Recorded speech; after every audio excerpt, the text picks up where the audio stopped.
Shalom, shalom, que Dieu vous bénisse. Alors, nous sommes à notre culte d'adoration et de louange ce matin. Cet après-midi, je vais dire, normalement, c'est ce matin qu'on devait le faire, vu que c'est un culte en ligne. Nous avons eu quelques difficultés techniques de connexion. Et donc, Dieu a permis que ce soit ce soir.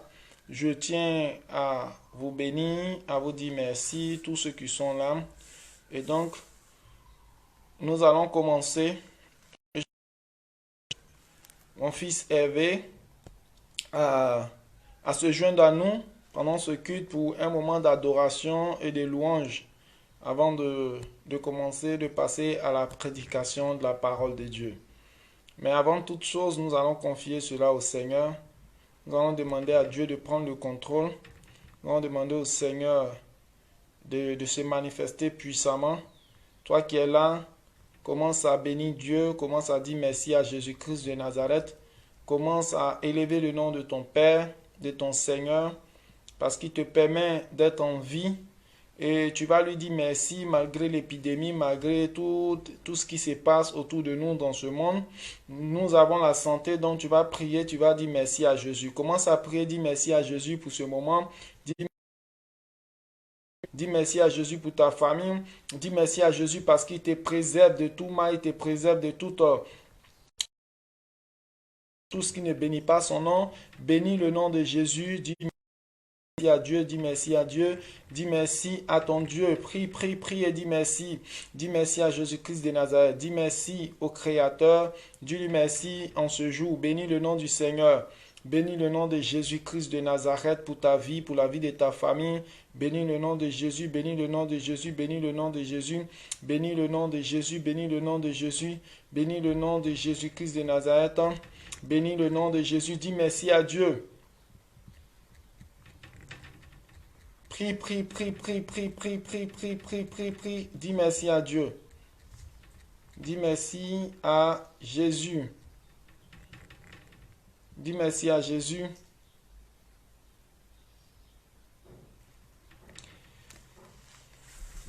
Père, nous te bénissons, nous te rendons grâce, nous te disons merci Seigneur.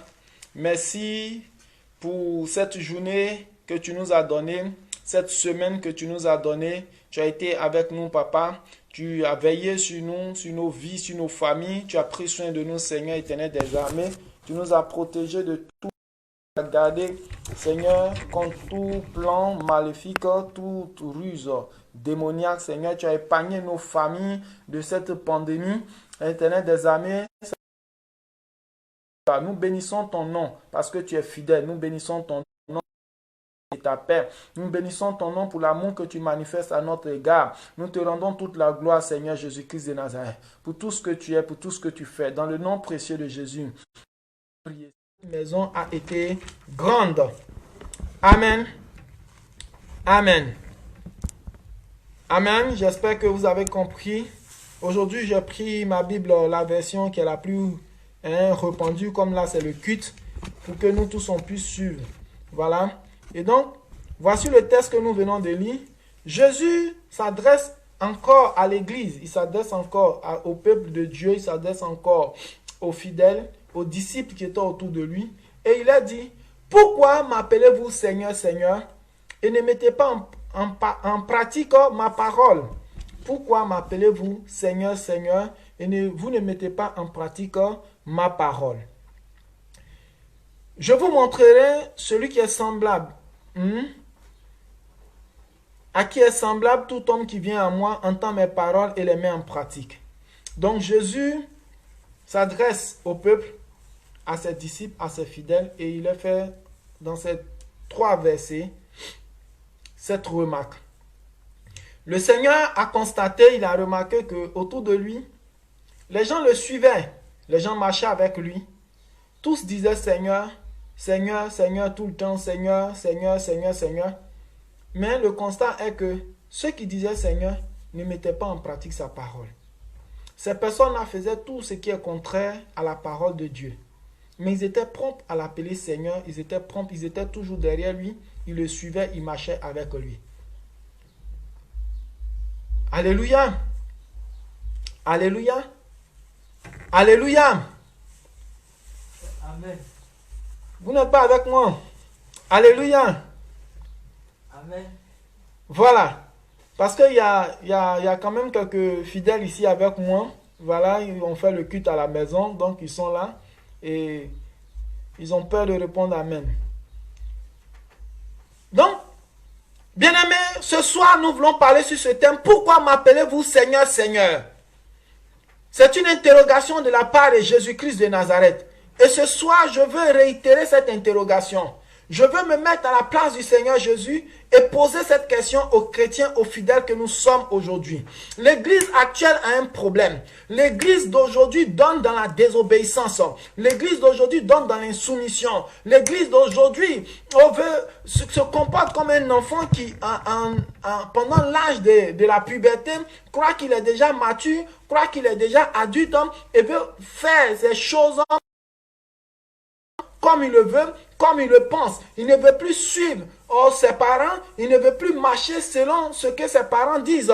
Il veut sortir, on lui dit ne sors pas, il veut se balader, il dit non, ne fais pas ceci, il veut faire ce qu'il veut faire, ce qu'il pense être bon pour lui, mais sans tenir compte des dangers, sans savoir que ce qu'il est en train de poser comme action peut lui être très dangereux. Il ne sait pas cela, il ne s'en rend même pas compte. C'est la même chose que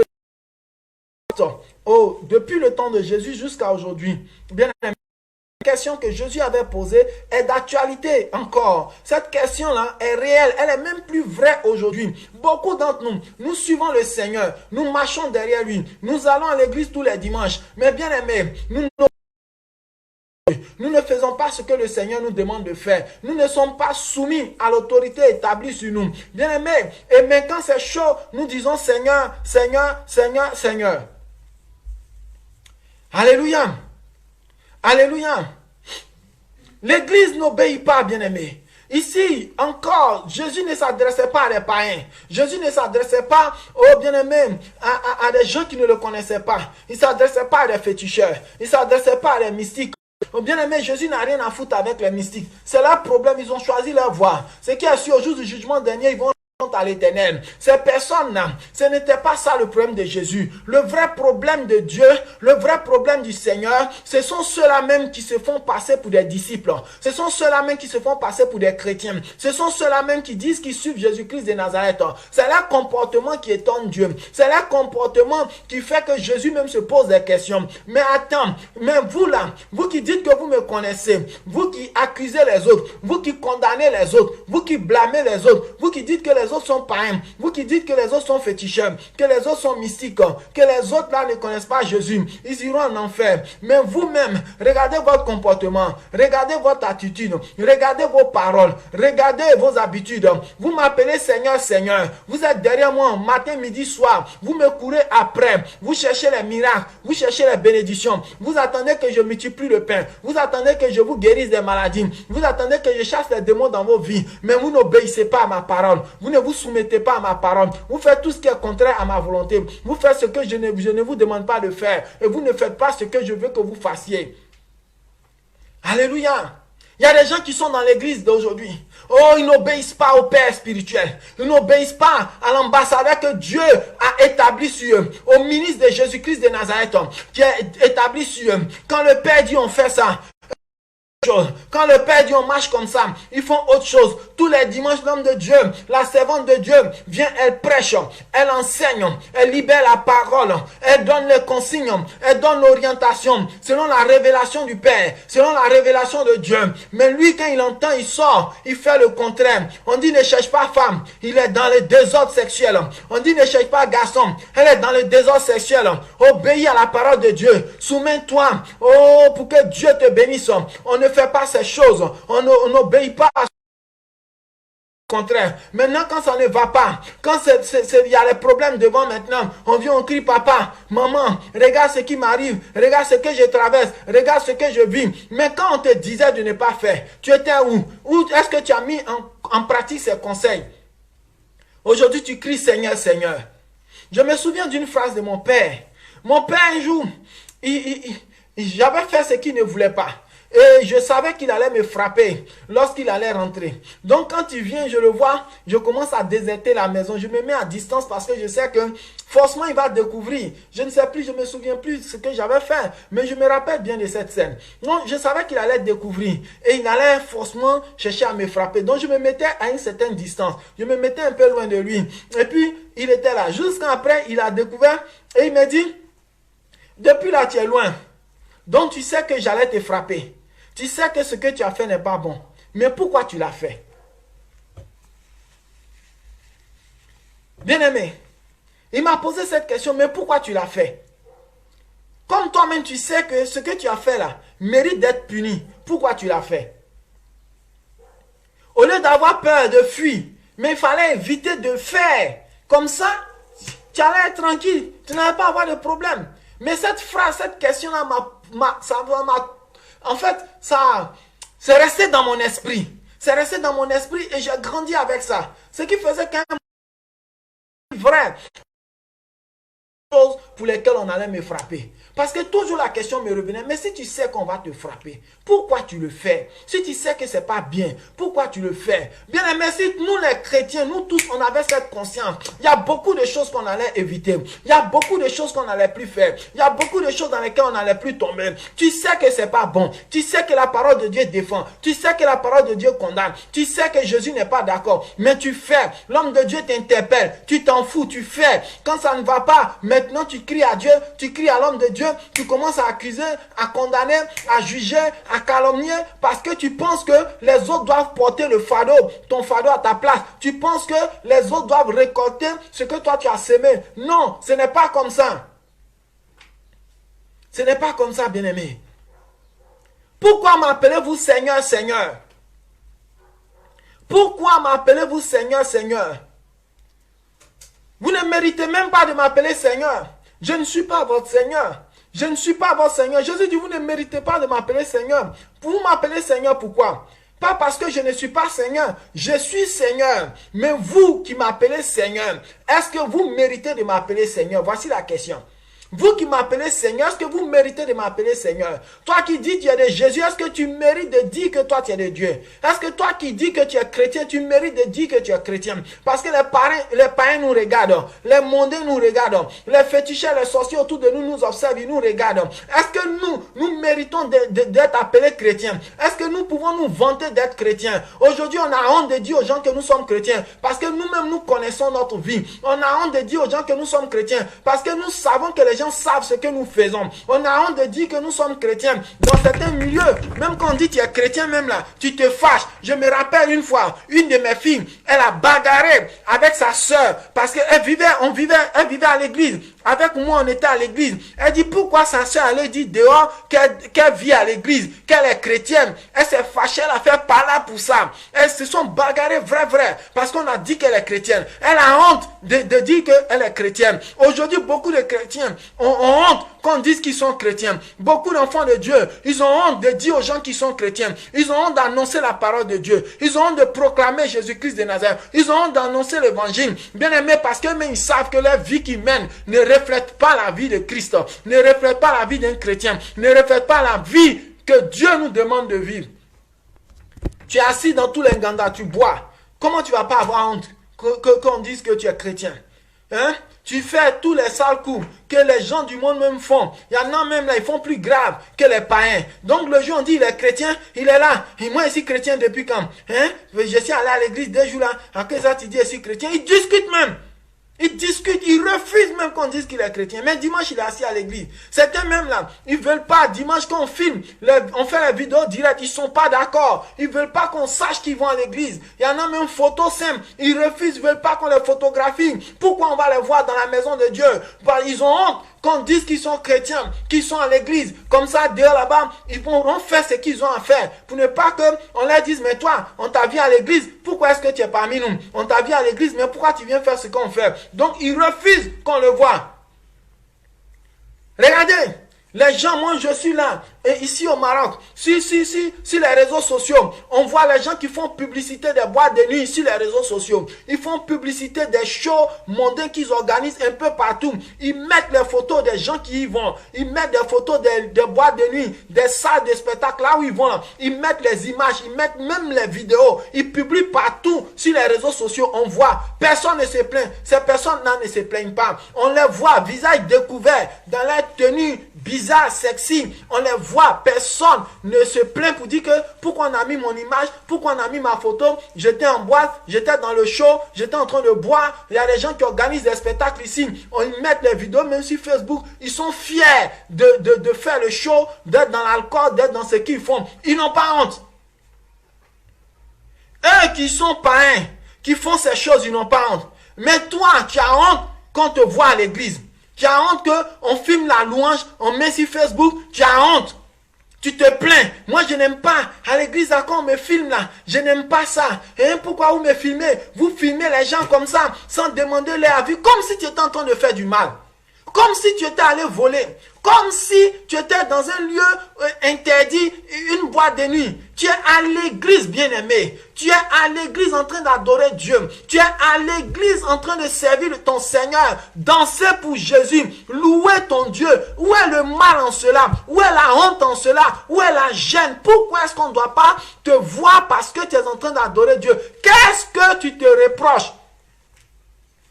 Qu'est-ce que tu te reproches? Qu'est-ce qu'il y a dans ton esprit pour ne pas qu'on te voie, qui fait que tu as envie de te cacher? Qu'est-ce que tu te reproches? Un enfant de Dieu doit être fier, qu'on le voit partout, qu'on sache qu'il adore Dieu. Même s'il n'a rien, qu'on sache qu'il suit Jésus. Même s'il n'a rien, il doit être fier. Oh, là où le Père est, il est là-bas. Là où on parle de Jésus, le nom de Jésus est proclamé. Il doit être fier de s'attacher au Seigneur, de danser pour Dieu, comme David l'a fait. David n'a pas regardé son titre ni son rang social. David n'a pas regardé à son argent, à tout ce qu'il avait. David a dansé pour Jésus. La foule était là, il ne s'est pas caché. Les gens étaient là, il ne s'est pas caché. Sa femme même était étonnée. Elle a commencé à parler. David a dit seulement un seul mot. Dieu a frappé cette femme. Bien aimé. Danser, on peut rien faire. Les gens même fuient l'église. Ils disent que non, l'église, on fait trop direct là-bas. À cause de ça, je ne vais pas là-bas. L'église, je faisais les directs avant. Alpha Omega. À cause de ça, moi-même, au moment où je suis tombé dans le piège, j'ai arrêté les directs parce que les fidèles se plaignaient trop. Les gens se plaignaient. Oh non, on fait direct. On va me voir à l'église. Je n'aime pas quand je viens à l'église et puis on me photographie. Moi-même, ça a commencé à me gêner quand on a arrêté les directs. Dis aux enfants, on ne fait plus direct, c'est bon comme ça. Mais bien aimé, après, attends, le Saint-Esprit m'a repris. Mais attends, donc à cause des hommes, tu ne vas plus propager l'évangile. Les réseaux sociaux sont là pour que l'évangile de Jésus-Christ de Nazareth soit annoncé. Les réseaux sociaux sont là pour qu'on propage l'évangile de Jésus. Les réseaux sociaux sont là pour qu'on annonce Jésus, la parole de Christ. On doit inonder Facebook des activités à l'église, des activités qui proclament le nom de Jésus. C'est ce qu'on doit faire. Ce n'est pas là pour raconter les bêtises dessus, pour faire du n'importe quoi dessus. Non, c'est pour proclamer Jésus. Nous devons saisir cette opportunité. Nous devons saisir cette opportunité pour faire le travail de Dieu. Bien-aimé, aujourd'hui maintenant, tu as honte de Jésus. Jésus dit, celui qui a honte de moi, moi aussi j'aurai honte de lui. Voilà. Tu as honte de lui. Tu as honte qu'on dise que tu es à l'église. Tu as honte qu'on dise que non, qu'on mette ta photo. D'accord, il n'y a pas de problème. Le jour où tu seras dans les problèmes, le jour où le coronavirus va venir, Jésus aura honte de toi. Il ne pourra pas te protéger. Parce que toi, tu as eu honte de lui. Là où on devait proclamer son nom. Là où on devait annoncer son nom. Tu as eu honte de lui. Tu l'as rejeté. Tu as refusé qu'on dise que tu es chrétien. Maintenant, quand ça va chauffer, tu vas crier. Jésus va dire non, moi aussi, je ne te connais pas. Attends, on va rentrer dans le test. On va rentrer dans le test tout à l'heure, vous allez comprendre. Bien aimé, c'est honteux qu'un enfant de Dieu se fâche parce qu'on l'a photographié à l'église. C'est honteux, je ne sais pas pourquoi l'esprit m'emmène à insister sur ce fait-là. Ça fait honte qu'un enfant de Dieu se fâche que parce qu'on l'a filmé à l'église. Mais attends, qu'est-ce que tu te reproches? Donc tu n'es pas là pour Jésus. Ça veut dire que toi tu es un enfant du diable. Ça veut dire que tu adores un faux Dieu. Tu fais semblant, tu es un hypocrite, tu es un infiltré, tu es un espion dans l'église. Donc tu fais semblant d'être chrétien, mais tu es un espion. Parce que c'est un espion, quand il va quelque part, il se cache.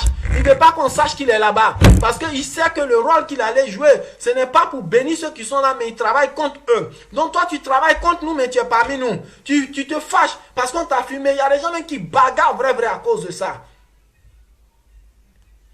Alléluia. Alléluia. Non, faut pas qu'on mette. Pourquoi? Tu te reproches de quoi? Tu te reproches de quoi?